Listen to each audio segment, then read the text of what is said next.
Good morning. Time for a weekly patch tour. It's August 5th and we're sitting here staring at the 2006 Wolf. This week was overall a good week. I'd say for the most part, mostly positives. The 2006 Wolf here did have a bit of a scare. We have a stem split, which I'll show you and I'll explain why it's probably not the end of the world. The 2560 Ginger is still on a tear. It's the patch leader. It's the youngest fruit that I've got, youngest pumpkin with it's the overall biggest already, and it's gaining the most. And then in patch one, there's a kind of a surprise there, and things are moving pretty good. So why don't we dive into it? So first thing I wanted to show is just the color and the look of the leaves that are here on the 2006 Wolf, and I kind of have the same situation on the 2560 Ginger. Everything in here and everything over there, looks really good, and that's important because a good looking leaf like this, it's not showing a bunch of age, will power this pumpkin deeper into the season. So you hope that creates a less of a steep drop off on the curve, on the growth curve as you get late in the season. So I'm pretty happy about that. And there was a point where when the pumpkin was starting to really grow, all the vine growth starts to slow and sometimes can even just stop. And I was thinking I'd never fill this area in, but it looks like that's not gonna be the case. It's gonna fill in. As far as 2006 Wolf plant or pumpkin, it's looking pretty good. This is kind of a better view than when I walk up closer, but let me show you the stem split situation.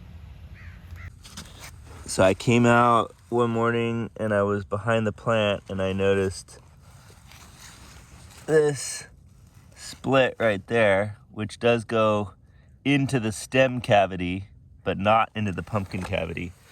And it's in a good spot, technically speaking, for a split. It's on the bottom, so any water from the sprinkler or anything is going to be on the underside. It's not going to drain down into the pumpkin and cause rot. And the rules are that you can't have any holes that go into the cavity of the pumpkin.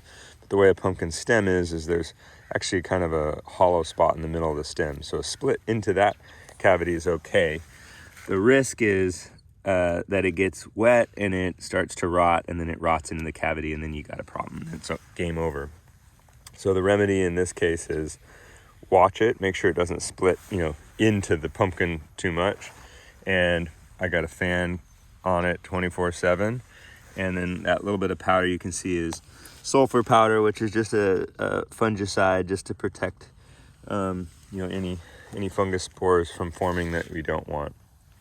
So it gave me quite a scare, but since the split showed up, it hasn't it hasn't grown really at all. So I'm just watching it real close. So it now weighs 1,088 pounds. It's on day 62. Over the last 10 days, it's averaged 26 pounds per day, which is modest. Not great, but I'll take it. And it has 52 days to go until the weigh off that I'm hoping to take it to. So it's an older pumpkin. The plant won't have to go quite as far as the others, but based on what I see here, and the fact that there's still a little bit of growth happening, I feel pretty good about the plant making it that far.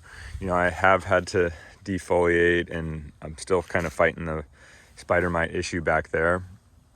So I'm losing leaves back there for sure, but I think it's you can see the main vine right there all the way. I've been pulling leaves, and I'm going to continue to do that because that's part of how I'll prevent the spread from getting all the way up in here. But if I've got leaves here and I've got new leaves still growing up here, and these are good sized leaves, I think we'll get it. I think we have a good chance of getting it to the finish line. Let's go take a look at the 2560. Here we are at the 2560 Ginger. This pumpkin is 48 days old today. It weighs an estimated 1,165 pounds. And over the last 10 days, it's averaged 46 pounds a day. And we have 67 days until the weigh-off that I hope to take it to. So this pumpkin and plant have to go quite a bit longer than the 2006 Wolf. But I think I'm okay with that too, based on similar situation. You know, some damage back there, and I've been defoliating due to spider mites just the same. A little bit of sun damage in a few spots, some sun damage here. But for the most part, you know, I still have, these are just now hitting the wall, so these will be terminated. But there's good leaf to carry us through the season. So let me show you the pumpkin up close here. So I think it might actually start to go over the end here. This would be a first for me. I've never had a pumpkin do that. It's still overall pretty level, but this top portion is starting to kind of mushroom over. So I don't know, I gotta keep an eye on that, because one thing that can happen is that this sort of roof can start to push on the blossom end there and cause issues. So I know some folks have had to cut those, or so something to keep an eye on. For me, it's something I haven't dealt with.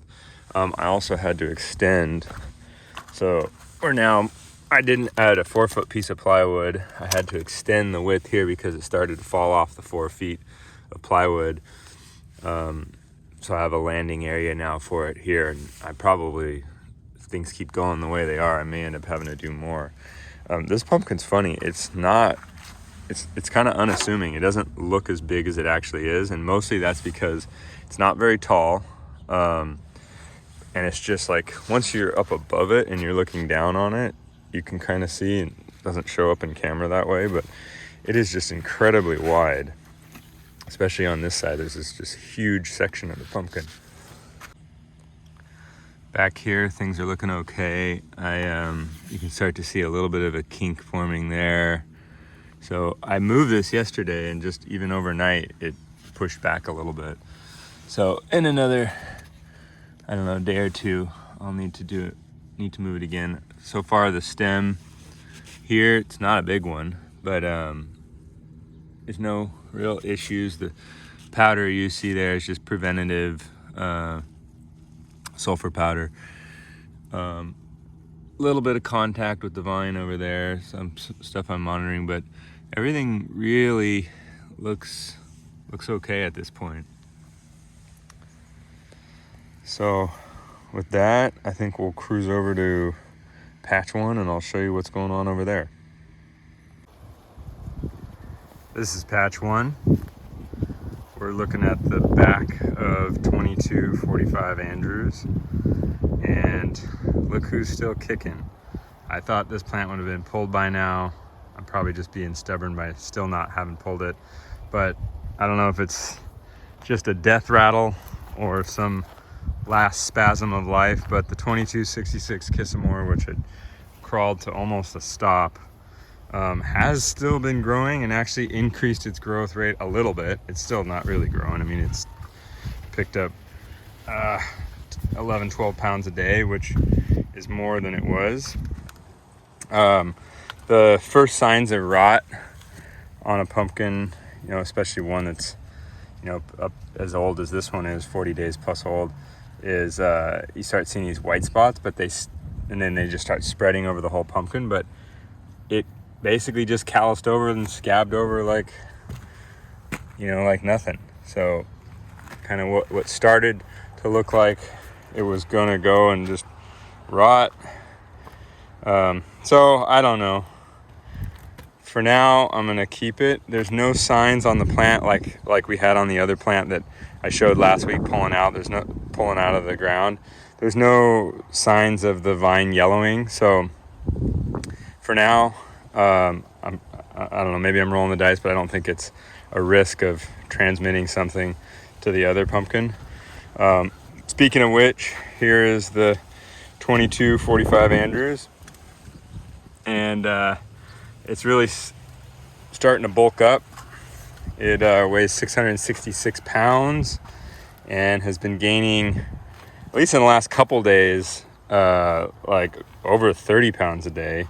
Not 100% sure I believe that, because previously it had been mid 20s. So I don't know, that might be a measurement measurement error.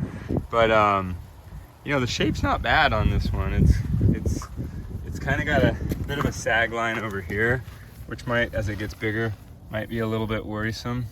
But it doesn't intersect with another sag line going the other direction. So yeah, it might be okay, and it's not growing super fast. And again, like I mentioned last week, you know, I really just need this pumpkin to make it to the finish line as well as the other two for achieving my goal of going to 3 weigh-offs and having the pumpkins total to 4,300 pounds. So we'll see if we can do that. You know, I'm not giving the plants over here quite as much attention, so they're a little bit more ragged. I was able to do some pruning of tertiaries and stuff like that, but there's no more vine bearing or anything like that. So it's just keeping an eye on on the plants for, you know, any kind of pest issues, and just monitoring their growth, and, you know, moving the pumpkins when they need to be moved. This one's getting close to being moved, so I'm sort of waiting, like, am I taking this whole plant out and that pumpkin out, and then it'll be easy to move? If not, I got to rig up something else, like I talked about before. The 1469 young plant has got, you know, a couple pumpkins on there. There's not much new to show, so I won't walk over there. But yeah, patch 1 is still going. Got a decision to make. Let a few more days play out on the 2266 Kissamore.